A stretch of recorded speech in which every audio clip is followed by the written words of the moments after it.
Bonjour à toutes et à tous, ravi de vous retrouver ce samedi 23 mars 2019. J'espère que vous allez bien. Ici Bala, trader indépendant pour compte propre. Aujourd'hui, cette vidéo sera exclusivement consacrée à l'introduction du trading. Pour ceux qui ne le savent pas, j'ai commencé à faire du trading pour compte propre depuis 3 ans déjà. Et sur ce, j'ai décidé de partager mon expérience des marchés avec vous, avec les traders débutants. Vous avez été nombreux à nous demander de faire des market live pour les traders débutants pour qu'on puisse apprendre, échanger entre nous sur comment trader sur le marché financier. Donc, sans plus tarder, nous allons entrer dans le vif du sujet. Introduction au trading. Vous aurez à la fin de ce market live un lien vous permettant chaque week-end de pouvoir assister à mes tutos en live sur une des thématiques des marchés financiers. Donc, sans plus tarder, nous allons commencer en camp 1 aujourd'hui sur le rôle des marchés financiers.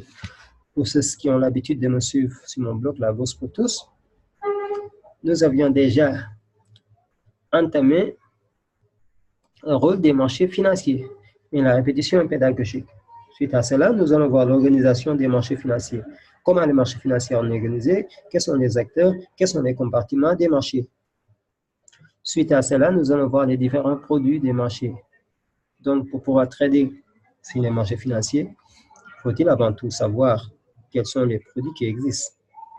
Quels sont les produits qui sont les plus accommodants pour les traders débutants. Ensuite, nous allons voir les typologies des marchés financiers. Et enfin, nous allons voir les différentes places boursières qui existent. Sans plus tarder, nous allons démarrer sur le rôle des marchés financiers. Petite introduction. Qu'est-ce que c'est que le marché financier? Le marché financier est un marché sur lequel s'échangent des titres financiers, des actions, des obligations, des matières premières, le pétrole, l'or, des produits dérivés, des options, ou même encore des crypto-monnaies comme le Bitcoin. Petite cours d'histoire. L'histoire des marchés financiers. La première place boursière a vu ses jours en 1460 à Anvers. Ensuite, la bourse de Lyon a été créée en 1540, puis la bourse de Londres en 1565. Qu'est-ce qui fait? La particularité de ces 3 places boursières est que les produits qui sont échangés étaient sur la base des marchandises qui étaient déjà disponibles. Contrairement à la bourse d'Amsterdam, qui est la vraie bourse, créée en 1602, considérée comme le premier vrai marché financier. Pourquoi? Parce que les produits dérivés, les contrats à terme, ont vu le jour à la bourse d'Amsterdam.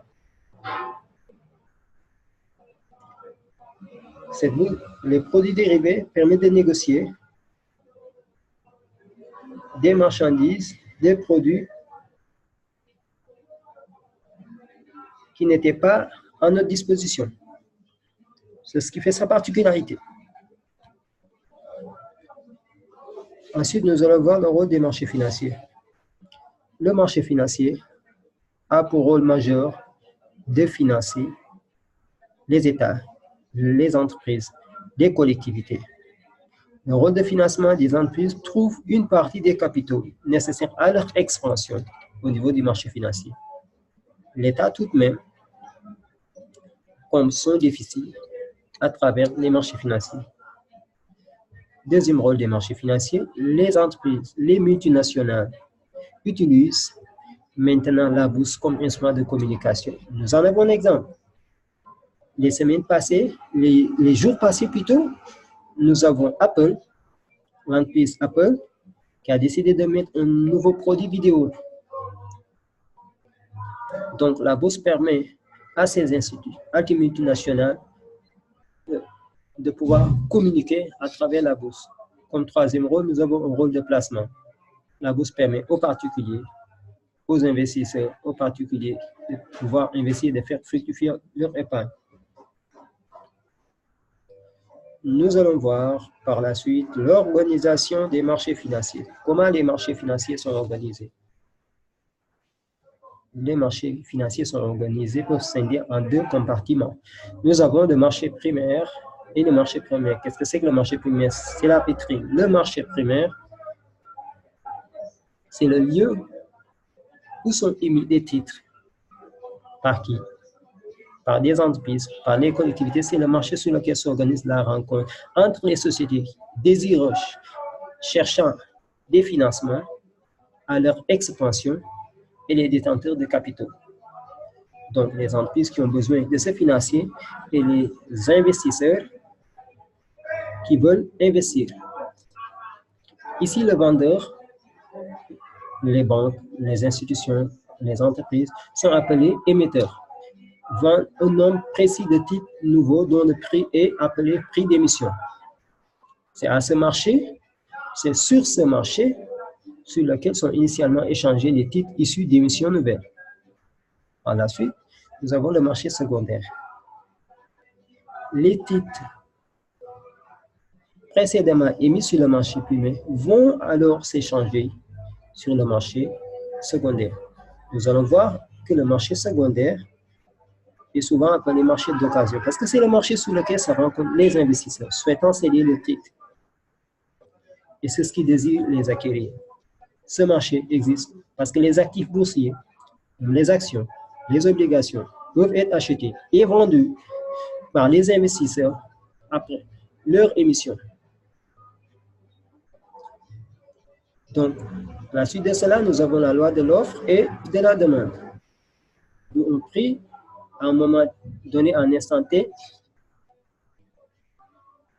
les acteurs du marché. Nous notons un certain nombre d'acteurs présents sur les marchés financiers. Nous avons les émetteurs, qui peuvent être des institutionnels, les États, les banques. Nous avons les investisseurs. Nous avons les intermédiaires qui peuvent être des brokers, des EGI. Nous avons les autorités de régulation des marchés, l'autorité de régulation des marchés financiers, l'AMF.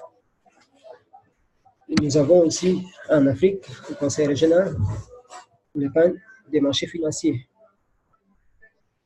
Les différents types de marchés. Quels sont les différents types de marchés qui existent? Nous avons le marché interbancaire. Comme son nom l'indique, c'est le marché entre banques où sont échangés des actifs financiers à court, moyen terme, long terme. Nous avons aussi le marché monétaire. Le marché monétaire, c'est le marché où se retrouvent les institutionnels, les institutions financières, les banques qui désirent placer leur avoir à court terme ou se procurer des financements à court terme. Nous avons le marché le plus connu, le marché des actions. Le marché où sont émis des actions et échangées des sociétés cotées. Suite à cela, nous avons le marché obligataire, qui est un marché où sont émis des échanges et échangées les obligations des entreprises. Nous allons voir qu'est-ce qu'une obligation. Le marché d'échange, le marché le plus volatile, le marché le plus connu. Le marché d'échange est le marché où l'on peut acheter et vendre des monnaies étrangères, on appelle des devises, on appelle foreign exchange, le forex. Et enfin, nous avons le marché des dérivés, où l'on peut se couvrir un certain nombre de risques. C'est le marché où se trouvent des instruments financiers pour se protéger contre un certain nombre de risques que nous allons voir par la suite. Ensuite, nous en venons les différents types de produits. Oui, sur le marché, qu'est-ce qu'on achète, qu'est-ce qu'on vend? Ce sont des produits financiers. Comme produits financiers, nous avons les actions. Produit le plus connu. Les actions, ce sont des parts, des morceaux d'entreprise qu'on peut acheter un compte de financement en capitaux propres. Ça veut dire qu'on entre dans le capital social, dans l'actif, le haut du bilan d'une société. Nous avons le marché obligataire. L'on peut acheter des dettes contre un financement à long terme, des dettes d'État, des dettes des entreprises, le marché obligataire. Nous avons le marché monétaire. On peut aussi acheter des dettes contre un financement à court terme. Donc, c'est la différence entre marché obligataire et marché monétaire et la notion de temps. Nous avons le marché des dérivés. C'est le marché où l'on peut acheter des produits pour se couvrir sur un certain nombre de risques. Des risques de change, des risques de taux. Il y a certaines entreprises des entreprises de commerce qui achètent des produits dérivés parce qu'ils font de l'importation, de l'exportation. Ils sont confrontés à un certain nombre de risques, tels que les risques de change.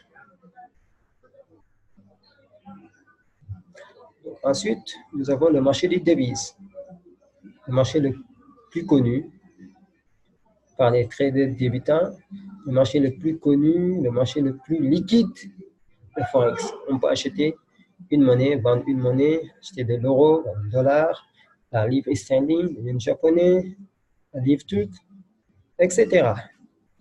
Et enfin, nous avons le marché des cryptoactifs, où l'on peut acheter de la monnaie virtuelle, comme le Bitcoin. Enfin, nous allons voir les différentes places boursières qui existent. Nous avons le NYSE Euronext, New York Stock Exchange, une place boursière qui se trouve aux États-Unis, à New York. Considéré comme étant le plus important marché au monde en termes de capitalisation, le marché Euronext, NYSE Euronext, a été créé en 1792 et a fusionné en 2007 avec la place boursière Euronext pour donner par la suite NYSE Euronext. Deuxième place boursière, nous avons le Nasdaq, qui regroupe les valeurs technologiques des entreprises qui sont aux États-Unis, qui est la deuxième place boursière en termes de capitalisation, qui a été créée en 1971. Direction zone Europe, nous avons Euronext.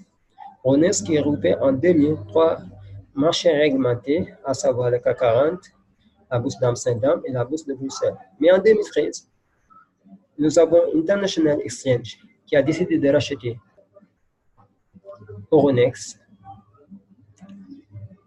NYSE Euronext en 2013, et qui a décidé par la suite de se débarrasser de la partie Euronext qui est actuellement devenue une société cotée indépendante qui regroupe la bourse de Paris, la bourse d'Amsterdam et la bourse de Bruxelles. Notons par ailleurs qu'il n'existe pas seulement ces produits, il en existe plus. Nous avons la zone Asie. Dans la zone Asie, nous avons la bourse de Tokyo, la bourse de Hong Kong, la bourse de Shanghai, la bourse de Nikkei 225 à Tokyo. Nous avons aussi en Allemagne, nous avons en Allemagne la bourse FTSE 100. Nous avons la bourse DAX, plutôt DAX 30 en Allemagne, l'indice DAX 30 en Allemagne, et en Angleterre, nous avons FTSE 100, la bourse de FTSE. C'était tout pour ce Market Live. J'espère que cette vidéo vous a plu. Si vous a plu, n'hésitez surtout pas de vous abonner, de liker, de partager ou même de mettre le petit pouce bleu. Sur ce, on se dit à très bientôt. Portez-vous bien.